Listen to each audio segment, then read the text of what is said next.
Neuro development, நம்மளோட பிரெயினில் இருக்கக்கூடிய நியூரான்ஸ் எல்லாம் அந்தந்த ஏஜுக்கு தகுந்த மாதிரி டெவலப் ஆகிக்கிட்டே வரும். அது கரெக்டாக டெவலப் ஆகலாட்டி ஏகப்பட்ட ப்ராப்ளம் இருக்குது. அதில் ஒரு ப்ராப்ளம் தான் developmental coordination disorder. Myself Sukumar, I am the student of occupational therapy.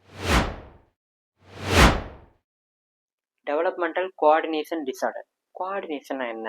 இப்போ ஒரு ஈவெண்ட் நடக்குது, அதை கோஆர்டினேட் பண்ணுறோன்னா என்ன அர்த்தம்? எல்லாரும் சேர்ந்து ஒர்க் பண்ணி அதை ப்ராப்பராக முடிக்கிறோம், அதுதான் கோஆர்டினேஷன். ஸோ நமக்கு டெவலப்மெண்டல் கோஆர்டினேஷன் டிஸார்டர்லையும் கோஆர்டினேஷன் பிரச்சனை. ஸோ இங்கே என்னென்ன கோஆர்டினேட் பண்ணுவாங்க? ஸோ நம்ம கையில் இருக்கக்கூடிய ஃபிங்கர்ஸ் எல்லாம் ஃபைன் மோட்டார் கோஆர்டினேஷன், அதே போல் நம்மளுடைய லிம்ஸ் எல்லாமே cross motor coordination. So cross மோட்டரில் சிமெட்ரிக்கலாக ரெண்டு கையும் சேர்ந்து சிமெட்ரிக்கலாக ஒரே மாதிரி வேலை பார்த்தாங்க அப்படின்னா அது சிமெட்ரிக்கல் கோஆர்டினேஷன். ரெண்டு கையும் வேறு வேறு மாதிரி வேலை பார்க்குறாங்க அப்படின்னா அது asymmetrical coordination. Developmental coordination disorder இருக்கக்கூடிய சில்ட்ரனுக்கு என்னெல்லாம் பிரச்சனை இருக்கும்? Fine motor coordination, gross motor கோஆர்டினேஷனில் அதிகப்படியான பிரச்சனை இருக்கும். அதை அவங்களால அக்யூரேட்டாக பண்ணவே முடியாது. ஸோ அது கரெக்டாக டெவலப் ஆகிருக்கு. இவங்களோட சேம் ஏஜில் இருக்கவங்க எல்லாருமே அக்யூரேட்டாக கோஆர்டினேட் பண்ணுவாங்க, ஆனால் இவங்களால கோஆர்டினேட் பண்ண முடியாது. சரி, இந்த கோஆர்டினேஷன் ப்ராப்ளம் மட்டும்தான் வருமா அப்படின்னு கேட்டால் தனியாக வராது. இது வரும்போது ஒரு சில ப்ராப்ளங்கள் 50% வரதுக்கு பாசிபிலிட்டிஸ் இருக்குது. ஒன்று ஏடிஹெச்டி, இன்னொன்று டிஸ்லெக்ஸியா. டிஸ்லெக்ஸியா அப்படிங்கிறது நமக்கு படிக்கிறதுல ப்ராப்ளம் இருக்கும் இல்லையா? ஸோ அது ADHD, attention deficit and hyper active disorder. இது ஃபீமேல் சில்ட்ரனோட மேல் சில்ட்ரனுக்கு 2 மடங்கு அதிகமாக வரும். 2:1 அந்த ரேஷியோவில் அதிகமாக வரும். ஸோ இது வந்தவங்க எல்லாருக்குமே அவங்களோட டெவலப்மெண்டல் மைல்ஸ்டோன்ஸில் டிலேஸ். ஒரு child sitting, crawling, standing, walking, running இதெல்லாம் ஒரு குறிப்பிட்ட ஏஜுக்குள்ளே அட்டன் பண்ணிடணும். ஸோ அந்த ஏஜில் அதை பண்ணிடணும். ஸோ அதை பண்ணாமல் டிலே ஆகுது இல்லையா? ஸோ அதான் டிலே இன் டெவலப்மெண்டல் மைல்ஸ். அதெல்லாம் டிலே ஆகிறதுனால இவங்களுக்கு சின்ன சின்ன மோட்டார் ஆக்டிவிட்டிஸ் டெய்லி லைஃப்பில் நடக்கிறது, ஜம்பிங், ஹுப்பிங், ஒத்த கால் அப்படி நிற்கிறது, இப்படி நிற்க முடியாது அவங்களால.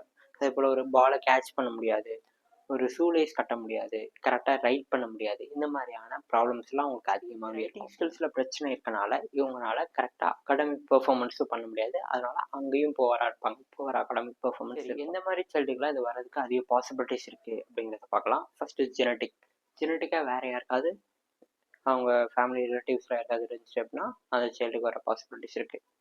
அதே போல் பெரிய மெச்சூர்டு சைல்டு, ஸோ சைல்டு கரெக்டாக மெச்சூர் ஆகாமல் டெலிவர் ஆகிடுது. ஸோ லோ பர்த் வெயிட் இந்த மாதிரிலாம் இருக்குது அப்படின்னா ஸோ அந்த சைல்டுக்கு மேபி டெவலப்மெண்டல் கோஆர்டினேஷன் டிஸார்டர் வர பாசிபிலிட்டிஸ் இருக்குது. அதே போல் மதர் பெரிநேட்டல் டைமில் கரெக்டான நியூட்ரிஷன் எடுத்துக்கல அப்படின்னாலோ, அல்லது வேறு ஏதாவது முன்னாடி ப்ரீநேட்டலில் ஏதாவது ட்ரக்ஸ் ஏதாவது யூஸ் பண்ணுறாங்க அப்படின்னாலோ அதனால கூட மேபி இந்த சைல்டுக்கு டெவலப்மெண்டல் கோஆர்டினேஷன் டிஸார்டர் வேறு பாசிபிலிட்டிஸ் வந்து எல்லா சில்ட்ரனும் அஃபெக்ட் ஆகிறதில்ல. ஒரு சிலர் தன்னோட ஸ்கில்லை வேறு ஒரு ஃபீல்டில், ஜம்ப் தானே நல்லா பண்ண முடியல, நான் வேறு ஒரு ஸ்கில்லை டெவலப் பண்ணிவிட்டு நான் போயிடுறேன் அப்படின்ட்டு வேறு ஒரு ஸ்கில்லை டெவலப் பண்ணி அதில் அச்சீவ் பண்ணுறவங்களும் இருக்காங்க. ஒரு சிலருக்கு ஒபிசிட்டி இதெல்லாமே வரும். ஸோ இதனால இவங்களுக்கு கார்டியோ வாஸ்குலர் ப்ராப்ளம்ஸ் அதிகமாக வரும். இவங்களால ஜம்ப் பண்ண முடியாது, இந்த மாதிரி அவங்களால சாதாரண ஆக்டிவிட்டிஸ்லாம் பண்ண முடியாது. அதனால இவங்களுக்கு ஹார்ட் ரிலேட்டட் ப்ராப்ளம்ஸ் அதிகமாக. சிலருக்கு செல்ஃப் எஸ்டீம் கம்மியாகிறதுக்கு பாசிபிலிட்டிஸ் இருக்குது. இப்போ அவங்களுக்குள்ளேயே அவங்கள பற்றி கம்மியாக நினச்சிப்பாங்க. ஏன் அப்படின்னா மற்றவங்க ஜம்ப் பண்ணுறாங்களே, நம்ம ஏஜ் குரூப்பில் இப்படிலாம் பண்ணுறாங்களே அப்படின்னு நினைக்க வாய்ப்பு இருக்குது. அதே போல் உங்களுக்கு அகாடமிக் பெர்ஃபார்மன்ஸும் கம்மியாக இருக்கும். இவங்களை எந்த மோட்டார் ஆக்டிவிட்டியுமே பண்ண வைக்க முடியாதா அப்படின்னு கேட்டால் பண்ண வைக்க முடியும். ஸோ சென்சரி இன்டெகிரேஷன் இந்த மாதிரி நிறைய டெக்னிக்ஸ் யூஸ் பண்ணி அவங்கள ஆக்குபேஷனல் தெரப்பி மூலமாக அவங்கள பண்ண வைக்கலாம். ஸோ அப்படி பண்ண முடியலாட்டி கூட அவங்கள மாடிஃபை பண்ணி அவங்க லைஃப்பை வேலிடாக கொண்டு போக வைக்க முடியும். ஸோ உங்களுக்கு ஒரு ரூட் பிளாக் ஆகிடுச்சு அப்படின்னா கண்டிப்பாக உங்களுக்கு இன்னொரு ரூட் ஓப்பனில் தான் இருக்கும். ஸோ அந்த ரூட்டை தேடி கண்டுபிடிச்சா அந்த ரூட்டில் போனால் போதும். So live happy by using different ways. Thanks for வாட்சிங். டாட்டா.